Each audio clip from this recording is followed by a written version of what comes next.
Hi, I'm David Thomas, Head of SME and Mid-Market Sales at Perkbox. With the easing of lockdown restrictions, a lot of companies are now moving to a hybrid working environment, where employees will be spending some time working from home and some time working from the office.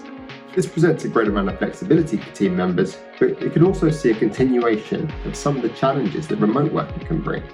Sales teams typically thrive from a great culture, so for us, when we suddenly found ourselves working remotely in 2020, one of my biggest focuses is how to replicate the culture and continue to drive engagement and performance in a remote environment. In the office environment, the sales buzz is known throughout the business. You'd hear people clapping and cheering with every win, people have their own song which you play to celebrate, and we've even got a special tradition of playing Madonna's Like a Virgin when a new starter gets their first win, which is always great because it brings people from every department over to congratulate them on that first big win in their career. You really can't beat that office buzz normally. Missing out on that can be particularly challenging when welcoming new people to the team. They don't often have the same exposure to their colleagues and they can miss out on the excitement of the sales environment. So it's important to create some new processes that can be used remotely as well as in the office. One of the first things I implemented for the team back in 2020 when we first moved to remote working was a number of team calls on Zoom throughout the week. There was initially an amount of trial and error to find the right level without risking Zoom fatigue, but it was always important to schedule work-focused meetings as much as leisurely chats and team drinks and games to help replicate some of the fun of the office environment. I also wanted to make myself available to the team for chats when needed as much as possible via Zoom or Slack, particularly for the new starters.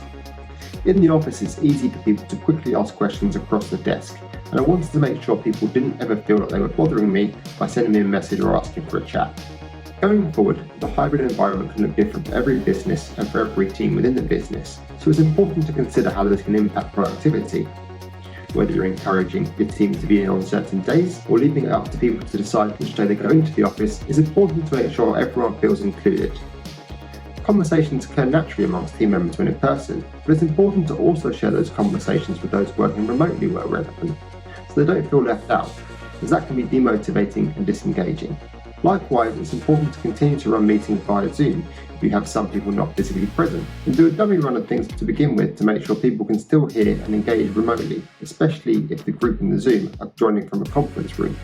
For us, as we ease into a hybrid return to the office, we'll be aiming to set specific days in the week where the team are all in together, while still providing flexibility as needed. These days can align with key dates such as the last day of the month to really boost the culture and allow new starters who may not have met their colleagues yet to really experience the buzz and drive productivity together as a group.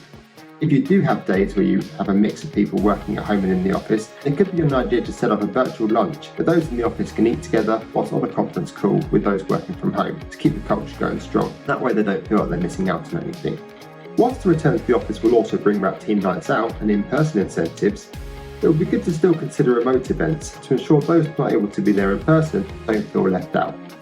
There are a number of incentives you can set which can work with a group of people together alongside those working remotely.